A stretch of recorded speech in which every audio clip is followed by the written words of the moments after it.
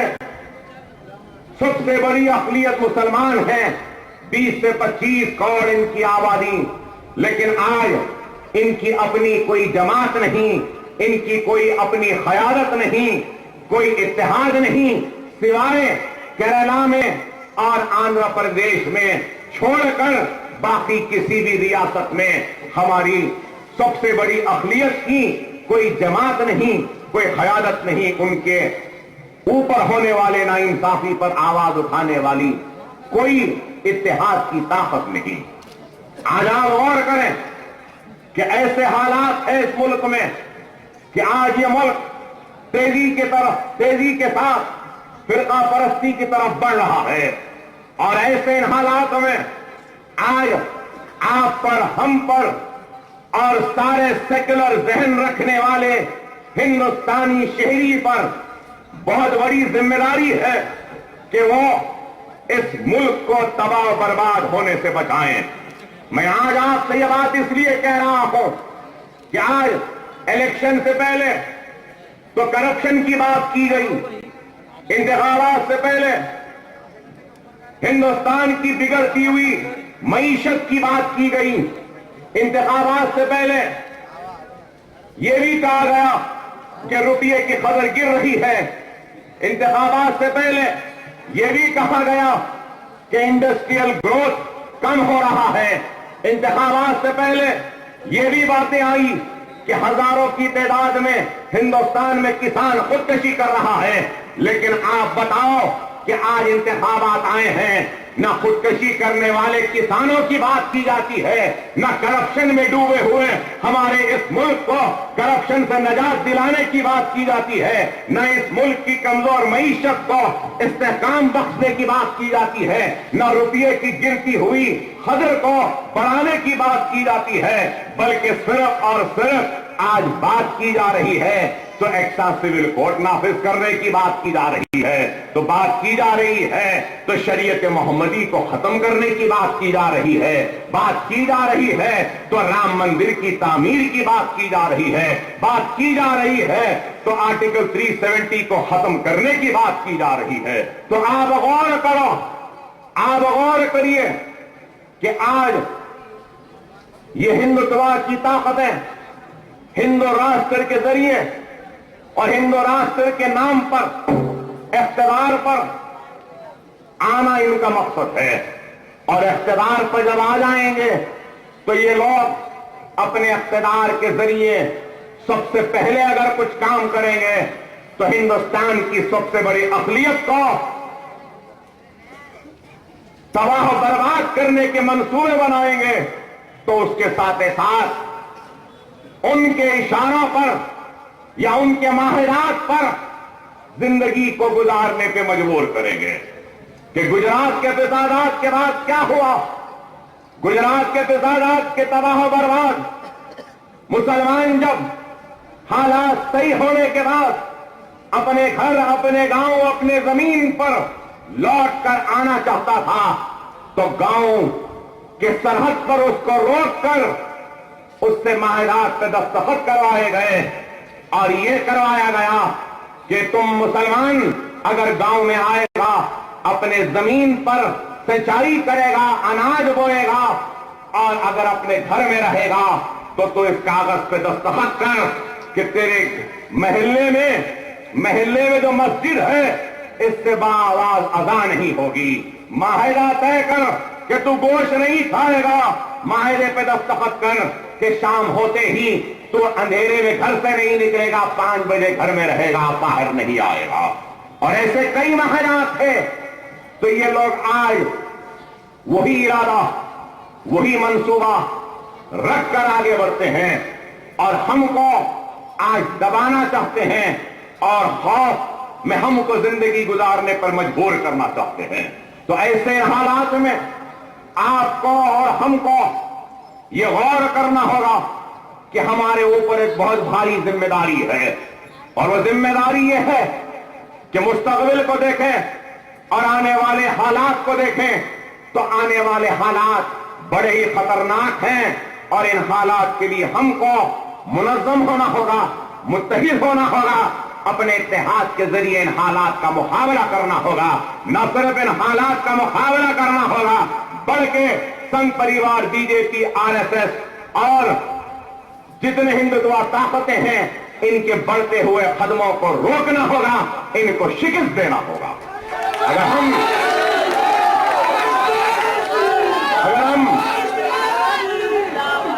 ہم منتشر رہیں گے, انتشار کے شکار رہیں گے, تو یاد رکھیے پھر ہم حالات کا مقابلہ نہیں کر سکتے. آج آپ سے یہی کہوں گا, اور میں یہ بھی ضرور کہوں گا, یہاں بیٹھے اس مجمع سے نہیں بلکہ میری آواز جن کو پسند نہیں آتی, جن کو میری تقریر پسند نہیں آتی, جن کو میرا انداز بیاں پسند نہیں آتا, جن کو میرا غصہ پسند نہیں آتا, ان سے میں پوچھنا چاہتا ہوں کہ اگر آج تم اکبر الدین اویسی کو پسند نہیں کرتے, اکبر الدین اویسی کی تقریر کو پسند نہیں کرتے, یا اکبر الدین اویسی کے خطابت کا انداز پسند نہیں, میرے جملے پسند نہیں, تو میں ان سے سوال کرنا چاہتا ہوں کہ بتاؤ میرا یہ غصہ کیوں ہے؟ میرا غصہ اس لیے ہے کہ میں آج بھی انصاف کے انتظار میں کھڑا ہوں. مسلسل ناانصافی کے بعد میری مراد مجھ سے نہیں, میری مراد میرے بھائیوں سے, میری بہنوں سے ہے, میری مراد ہندوستان کے سب سے بڑے اقلیت مسلمان سے ہے کہ 66 برس کی تاریخ میں سب سے زیادہ ناانصافی کا شکار کون ہوا؟ کوئی اور نہیں, میں ہوا. اگر کسی کی نوکریاں گئی تو میری گئی, کسی کے زمین گئی تو میری گئی, کسی کی عزت گئی تو میری گئی, کسی کی عصمت لٹی تو میری ماں بہن کی, کسی کی آبرو لٹی تو میری ماں بہن کی, کسی کے بچے جیل میں گئے تو میرے بچے میرے بھائی گئے.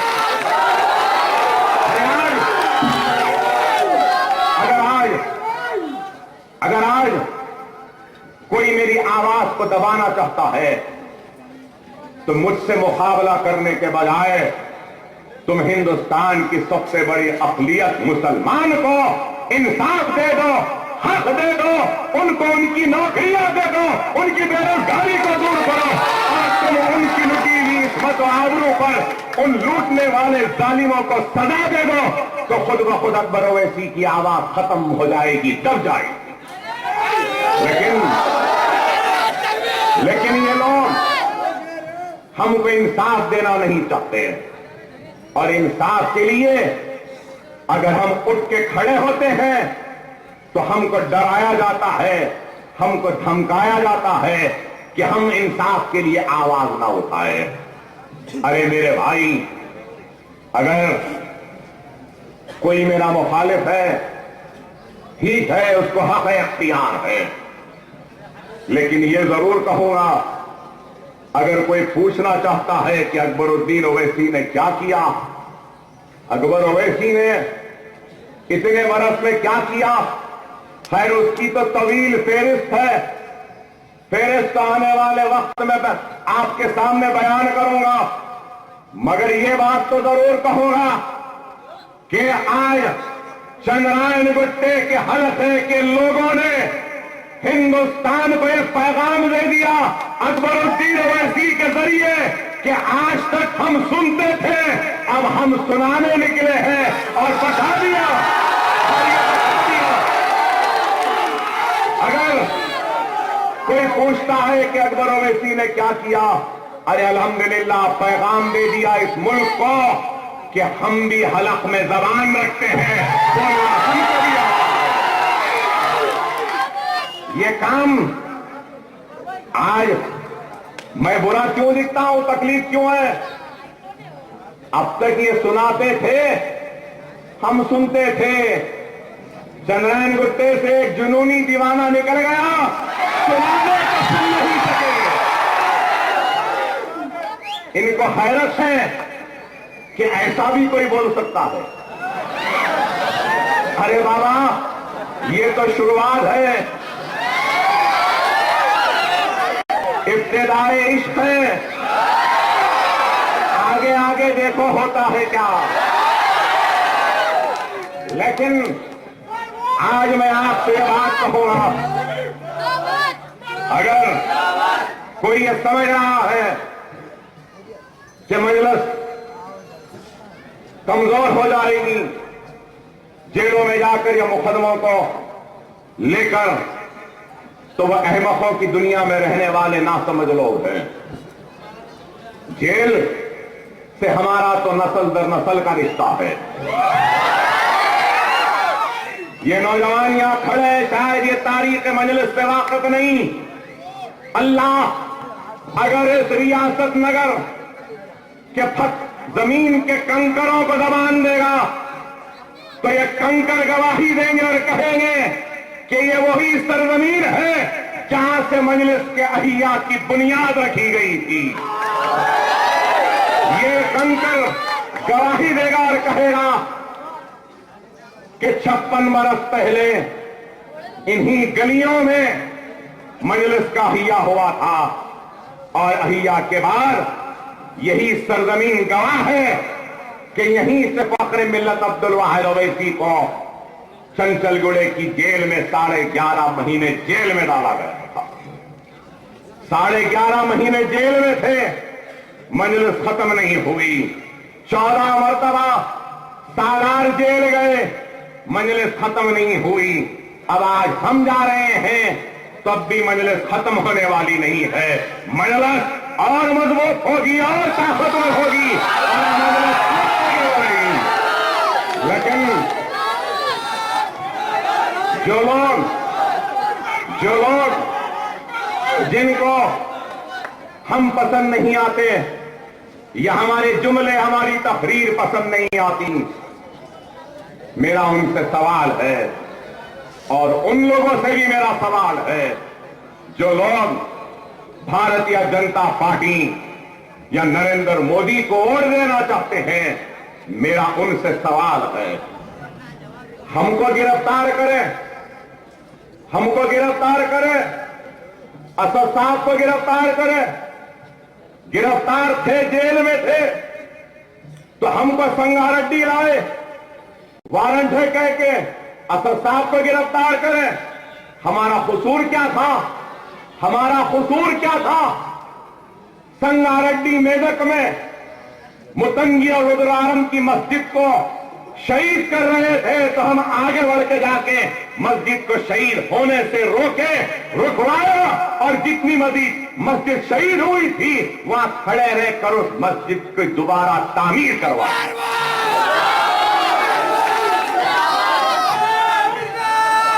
یہ ہم نے کیا تو قانون نے ہم کو قصوروار پایا، اور قانون نے مقدمات کے ذریعے